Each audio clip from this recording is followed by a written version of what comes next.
Count Dante.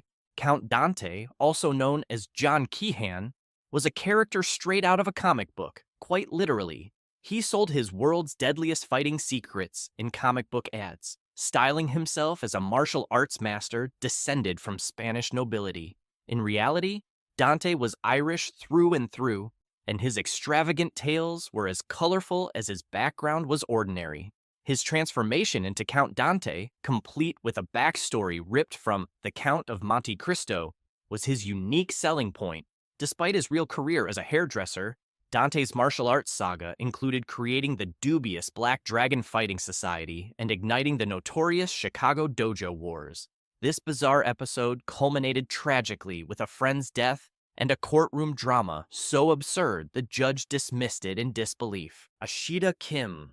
Ashida Kim, or Radford W. Davis as he might be known to some, took the mystique of ninjutsu and ran with it, all the way to the bank. This Florida man's true origin story is less ancient secretive ninja and more creative American entrepreneur. He cobbled together his Asian-sounding pseudonym from a mix of Japanese and Korean names, despite the historical absence of ninjas in Korea.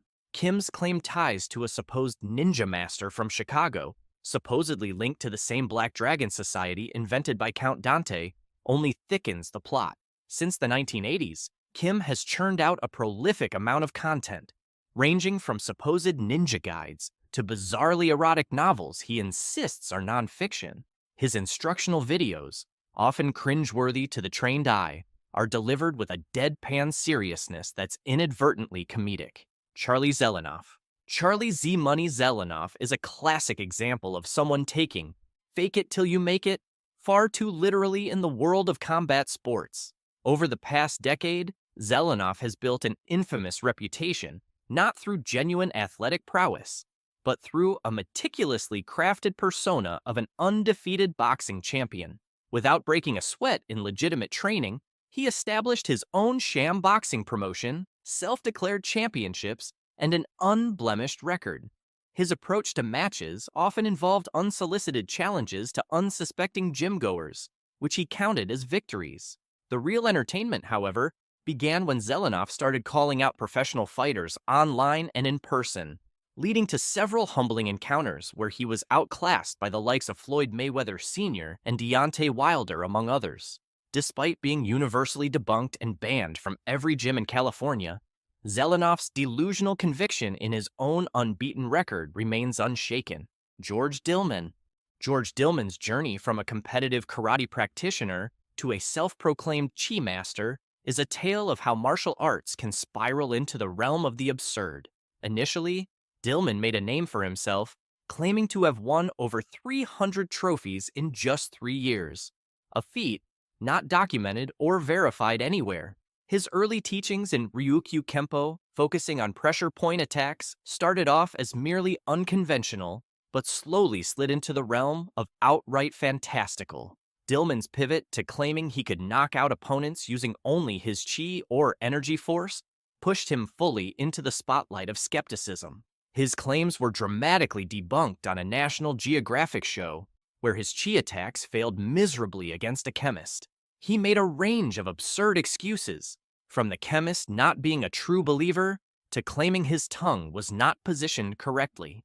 This public failure cemented Dillman's reputation not as a martial arts master, but as a prime example of martial arts mysticism gone awry, making him a recurring punchline in discussions about fake martial artists.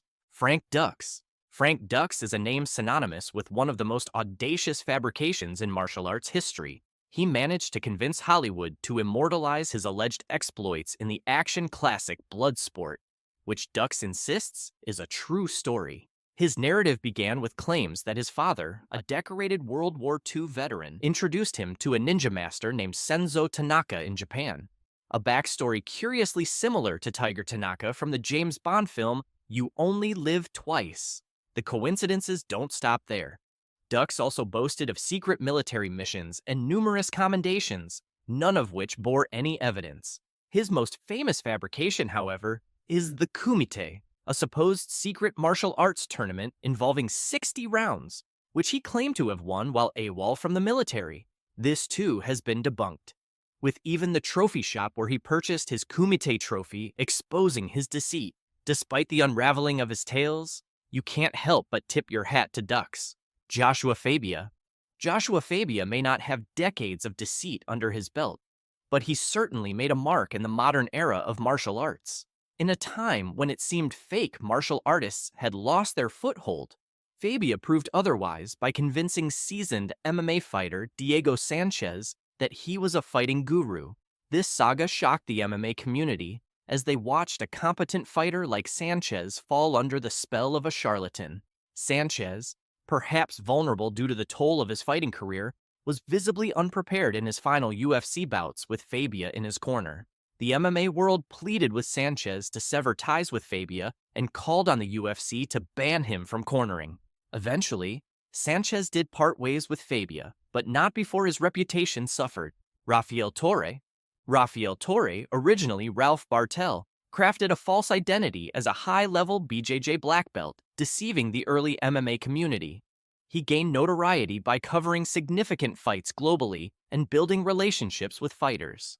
However, his facade crumbled when he competed at ADCC 1998, where his lack of skills was blatantly exposed. Attempting to recover his image, Torre staged a fight at KOTC 7, paying his opponent to take a dive in a poorly choreographed match. His deceit led to his exclusion from the MMA world, but later, Torre's name resurfaced in a more sinister context. He was convicted of the murder of his girlfriend's husband in 2005, resulting in a life sentence. Steven Seagal, a trained black belt in Aikido from his days as an instructor in Japan, has made some bold claims over the years that stretch far beyond his martial arts roots. While Aikido is respected, it's not typically aligned with the intense world of UFC fighting. Despite this, Seagal has asserted that he taught many renowned fighters, including Anderson Silva, pivotal techniques. Notably, after Silva delivered a front kick knockout to Vitor Belfort, Seagal was quick to credit himself for teaching Silva that very move. Beyond that, Seagal has ventured into even more extravagant territory, suggesting he had a hand in creating the sport of mixed martial arts itself. These claims, often seen as entertaining, also border on the cringeworthy, showcasing a pattern of overstatement not uncommon in his narrative. Jukka Lampila, an instructor of the so-called martial art empty force, EFO, claims it uses relaxation, mind, and breathing techniques to neutralize attackers without physical force. During a demonstration in Spain, dressed in a Star Wars-like black robe, Lampila appeared to floor several associates without touching them, a spectacle that quickly went viral. However, skepticism arises as the video, viewed over 900,000 times, suggests these effects rely on compliant participants rather than genuine martial skill. Critics argue that EFO's practicality as self-defense seems dubious, casting doubt on its legitimacy within the martial arts community.